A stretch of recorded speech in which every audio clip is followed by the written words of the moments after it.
Jadi pada turnamen M6 mendatang, untuk pertama kalinya Moonton akan menggunakan format Swiss pada turnamen tingkat internasional. Tapi, apa itu format Swiss? Apa yang membedakan dengan format sebelumnya? Dan apa benefitnya? Mari kita bahas. Sebelum membahas format Swiss, kita coba membuka kembali buku sejarah dan melihat bagaimana cara kerja format sebelumnya yang diterapkan pada M1 sampai M5. Jadi, pada M1 sampai M5, Moonton masih menggunakan format group stage, di mana akan ada sesi pengundian untuk membagi peserta menjadi 4 grup. Setiap tim akan memainkan 3 match dengan melawan satu sama lain di masing-masing grup, dan tim yang mendapatkan 2 kali kemenangan akan menuju babak knockout, sementara 2 tim dengan posisi terbawah di masing-masing grup akan pulang. Untuk babak knockout, itu sama seperti playoff yang sering kita lihat di MPL, di mana yang menang ke upper bracket dan yang kalah ke lower bracket. Gua yakin kalian udah paham. So, let's discuss the Swiss format. Jadi simpelnya, akan ada 5 ronde. Tim yang dapat 3 kali kemenangan akan masuk babak knockout, dan tim yang mengalami kekalahan 3 kali akan pulang. Lalu setiap tim akan melawan tim lain dengan skor yang sama. Let me explain. Anggap saja ini tim yang akan bermain di M6 nanti. Jadi pada turnamen M6 nanti akan ada 16 tim, dan akan dilakukan sesi pengundian untuk menentukan lawan mereka, tanpa dibagi menjadi grup.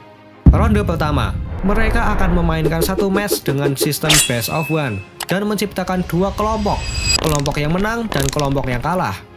Ronde kedua, pemenang bertemu pemenang lainnya, begitu juga dengan yang kalah, dan masih menggunakan best of one. Setelah match ini, akan ada 3 kelompok yang tercipta. Kelompok yang menang di ronde 1 dan 2, kelompok yang menang di ronde 1 tapi kalah di ronde 2 atau sebaliknya, dan kelompok yang kalah 2 ronde.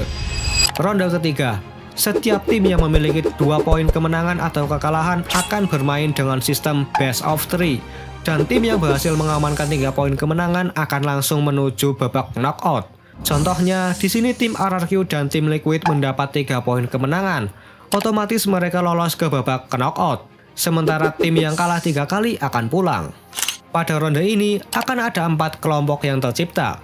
Kelompok 3 kali kemenangan, kelompok 2 kali menang dan 1 kali kalah, kelompok 1 kali menang dan 2 kali kalah, dan kelompok yang harus pulang. Sayonara and say goodbye.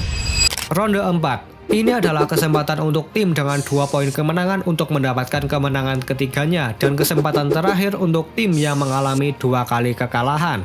Di ronde ini akan ada 3 kelompok, 3 tim yang akan masuk babak knockout dengan 3 poin kemenangan dan 1 poin kekalahan, 6 tim dengan 2 poin kemenangan dan kekalahan, dan 3 tim akan tereliminasi dengan 3 kali kekalahan. Ronde 5. Sekarang tinggal tim dengan 2 poin kemenangan dan kekalahan, dan ini adalah penentuan apakah tim tersebut akan lolos ke babak knockout atau pulang. 3 tim akan lolos dan 3 tim akan say goodbye. Anggap aja ini adalah tim yang bertahan, dan kita lanjut ke babak knockout. Ada 4 tahap yang akan dimainkan, yaitu seperempat final, semifinal, final, dan grand final. Seperti biasa, babak knockout akan menggunakan sistem double elimination. Jadi tim yang menang masuk upper bracket dan tim yang kalah turun ke lower bracket. Sebagai contoh, di sini tim RRQ, Onyx PH, SRG, dan tim Liquid berhasil menang dan menuju semifinal, sementara yang kalah turun ke lower bracket. 4 tim yang ada di lower bracket akan bertanding. Anggaplah itu tim Farhan Kebab, BTK, AP Brand, dan Homeboys. Akan ada 2 tim yang bertahan dan 2 tim yang harus pulang. 2 tim yang menang akan menunggu lawan mereka yang kalah di semifinal upper bracket. Anggaplah BTK dan Homeboys yang menang.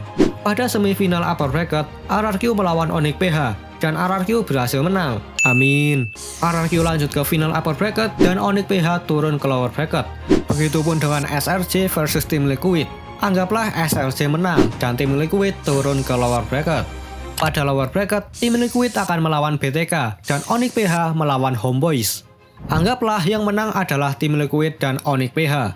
Di final upper bracket, RRQ menang melawan SLJ dan melaju ke grand final, sementara SLJ turun ke lower bracket. Di lower bracket, Onyx PH menang lawan tim Liquid dan melaju ke final lower bracket melawan SRG.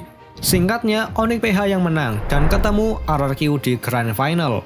Simpel aja sebenarnya format Swiss ini, tapi ada hal yang membuatnya menarik.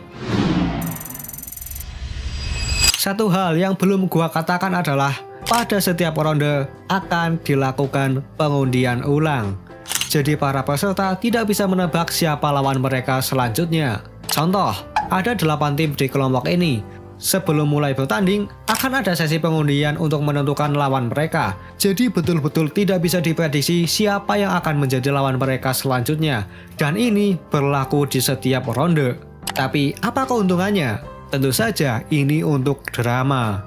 Coba kalian bayangkan, pada hari pertama M6 dimulai, terdapat hasil pengundian yang menunjukkan bahwa Onyx PH akan melawan AP Brand. Yes, di dalam format Swiss, ini bisa terjadi. Jadi pada intinya, format Swiss bisa jadi warna baru untuk turnamen Mobile Legends. Dan pada format Swiss ini, hanya yang terkuatlah yang akan bertahan. Sekian untuk video kali ini, semoga kalian paham. I'm Fansai and keep stand proud. Attention entire world! Hear my proclamation! I am Lelouch V. Britannia, Emperor of the Holy Britannian Empire and your only ruler! From this day, from this moment forward, the world belongs to me!